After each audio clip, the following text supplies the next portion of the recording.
Yeah, so I'm doing a mini campaign called officially now Blood in the Valley, and it's a precursor to the Curse of Strahd campaign, essentially. And this campaign has given me a lot of experience as a DM and has made me feel just really excited about creating new worlds and putting my own ideas into the normal raw. So one of those things has manifested as custom magic items. So one of my characters, one of the players actually has a magic item, for example, that's a necklace, and it's a special Vistani necklace that is imbued with the ability to, as a reaction, take half damage of whatever you want, like once per day, which was the bit that I was saying before. And there's another magic item that I really put a little bit of time into here called the Pyramid of Light. And basically, you can't just have one. You need to have 3 or more. And it's like a crystalline pyramid, like a charm or an amulet.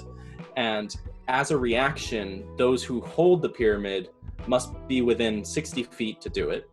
And they hold up the pyramid, and it activates essentially like a wall of light cage that like forms into a triangular figure or a pyramidal figure. And inside that area of effect, there's basically a sunburst moment where you get like 5d6 radiant damage and blinded if you fail the con save. And so basically this was supposed to serve as a tool to create a more dynamic kind of final battle. But it's also it's really interesting to me because it shows a level of teamwork and coordination that is necessary sometimes to achieve a really good, battle moment or really take out the enemy. And this was inspired by me trying one time by accident to use both Wall of Force and Wall of Light at the same time on the same turn, without remembering that both require concentration. So this magic item does require concentration, but it's only concentration to maintain the wall of light that originates from your pyramid. So, first of all, just to stay on your train of thought for a second on the Pyramid of Light. First of all, it's funny because that was the Yu-Gi-Oh movie. It made me feel... Yeah, it was. I knew it was too, and I was like, maybe nobody will notice.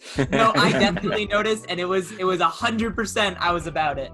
The thing I loved about your implementation of that magic item, as someone in the combat, is it made me remember that enemies can have a plan.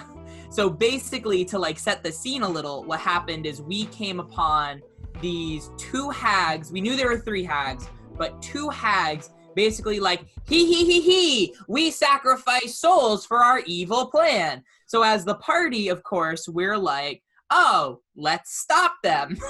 So we go into the windmill to fight them. And we really have great lockdown spells. We have great strategies and tactics.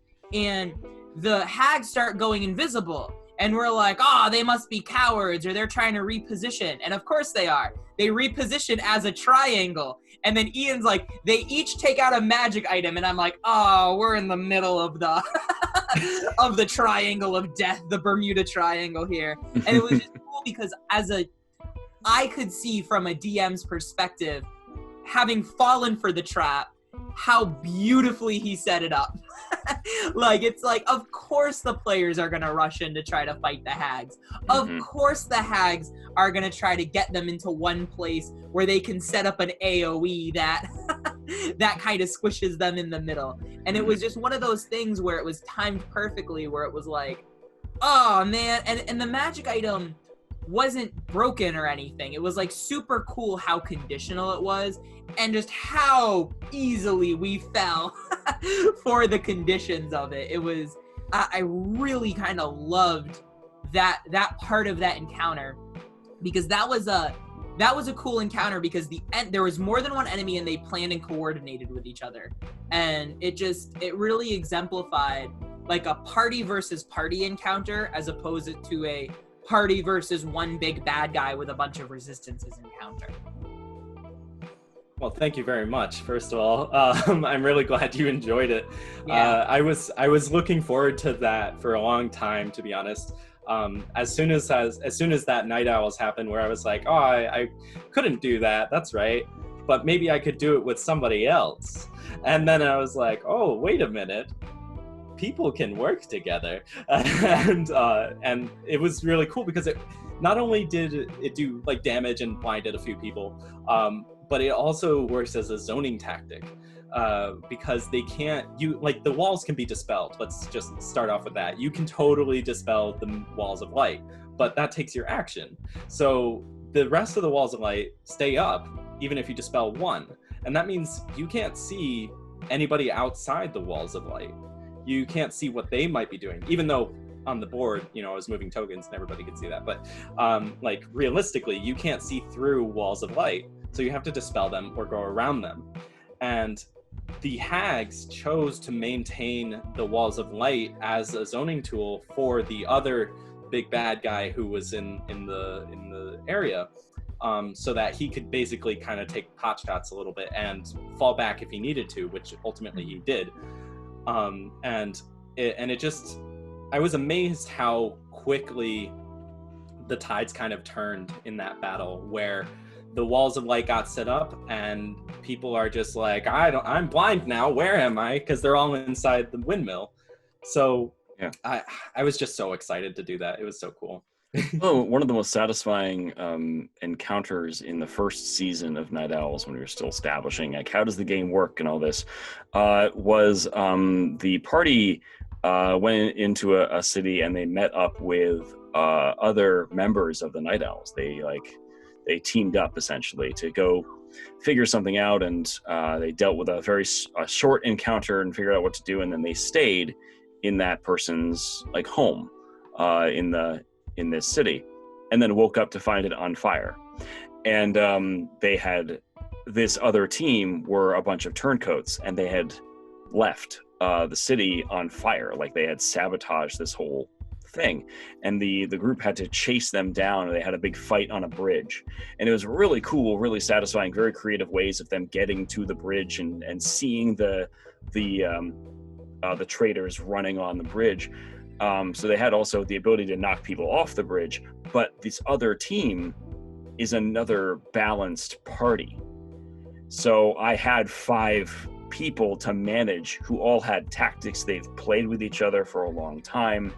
They have, like team attacks. They have strategies that they can go toward, and they can, I use this aura and this helps my rogue do this. And they were very good about helping each other. And it was the players told me afterward, that was a really satisfying, cool fight. But also we had to keep pivoting. And that made it very satisfying. So it was very dynamic. There was a lot of moments where it would change. It wouldn't just turn and then we just beat them. There was an ebb and flow to it because they were fighting against another party, and that party had a plan. But I think that speaks a lot to our tactics. And even when we handle non-player, like non-characters with levels, but monsters, if we just, the next level is thinking about what would their strategies be? How would they circumvent a party of adventurers running in and trying to stop them? They wouldn't just sit there and wait for someone to attack them, right? They would have a plan. How come they've been here so long? If you have like old beings or adult dragons, how would an adult dragon deal with? How would an ancient dragon deal with adventurers? They must have strategies. They must have a playbook that's worked in the past. What have they done? And in opening that door, you create a lot more opportunities where the DM gets to play too. And it isn't just, this is a goblin. And how does that up the level of play? It doesn't make them super powered, but it changes things. And it could be that they could set up a trap. And the players could fall into it, especially if you as the DM are noticing they rush into battle. It doesn't mean you have to like trick them, but it does mean there's a tendency here that we're observing. And in them circumventing this new problem, they will grow also. Thank you so much for listening to some of our podcast highlights. This podcast is part of the Darkmoor Podcast Network. If you want to support the content creators, feel free to visit our Patreon. And please, Game responsibly.